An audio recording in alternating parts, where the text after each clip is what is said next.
What's up everyone, Willy Apple here, and today Apple has released macOS Sequoia 15.3 to everyone, and in this video I'll be showing you what is new inside the software on my M4 Mac Mini and my M1 MacBook Air. They both came in at 2.54 gigabytes. So yeah, let's not waste any more time, let's get started. So the 0.3 updates are usually a lot smaller than the 0.4 or the 0.2 updates. Those are typically the more bigger updates of the release cycle in macOS. But this one was actually a bit interesting to see that we got it in this update. We have Genmoji. So if I were to press the FN key right here, you'll see that there's this new button right here that allows you to create your own emoji.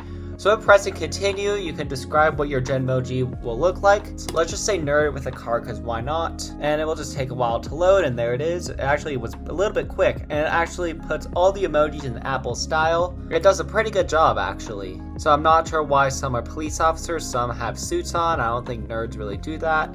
Now let's say brunette, and it will instantly update. Well, not really instantly, but it didn't really do a good job here, but I'm sure as time will go on, it will make it a brunette. Maybe I have to say brown hair. Okay, so it's a little bit brown, but still not perfect results, but still pretty cool that you can now make your own emojis. And as long as your friends have iOS 18.1 or newer, or macOS Sequoia 15.1 or newer, they'll be able to see the Genmojis just fine if you were to send it to them. And you'll also be able to use it in apps like Notes right here, and other third-party apps that have Genmojis fully supported. Alright, so the next thing has to do with the calculator app. We already have a calculator app, even though Apple has worked pretty hard on this calculator app. Alright, so what they did here was they made it so if you were to add a number, let's say 126 plus 1 and equals. Before, if you were to press equals again, it would not add it again. But now it remembers that you were adding 1 before, and now you'll be able to add 1. And this works with anything, so let's do 52 plus 9. And it'll just keep adding 9 until I do times 9.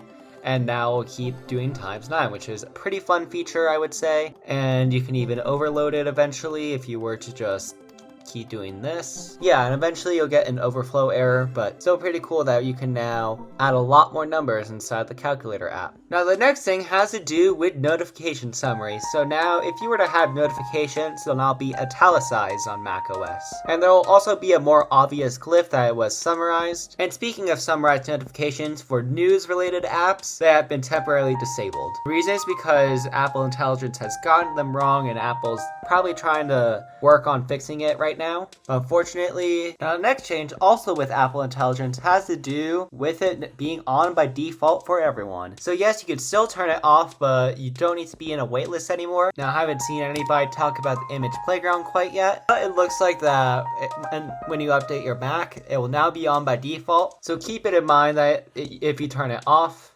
you won't get access to some features, but you'll get access to quite a bit of new things if you have it on. So inside the home app, if you have a robot vacuum, you'll now be able to add a robot vacuum from your phone and be able to control it on your Mac. Now you will need macOS Sequoia 15.3 in order to control it, but as soon as you have it inside of here, you'll be able to control it and do whatever you want with it. Now I'm not sure how that would work inside of here, but you'll be able to use robot vacuums. Alright, now to a bit of smaller changes. If you were to go to the summarize notifications tab inside of the notification settings, you will see this has been reworded quite a bit. So now it says summarize content in direct messages and groups of notifications, making them more sufficient and easier to read, and summaries may include errors. So this has now been updated here inside this latest beta. Now let's talk about bugs and bug fixes. So still some remaining issues that we have inside this software is that this text still gets cut off on a 1080p display, and since this is my Mac Mini and I only have this 1080 display,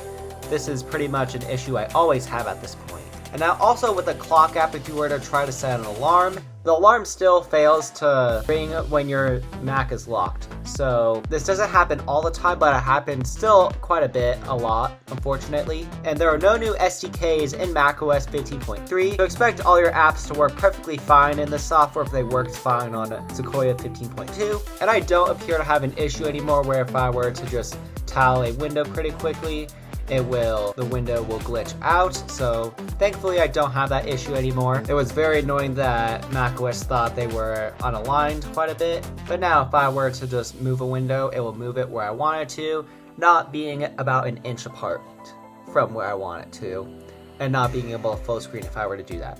So thankfully that was fixed inside Safari. And anyways, thanks for watching. Comment, like, subscribe, share this with your friends. Download my apps in the description down below. And I'll see you in my next video. Bye!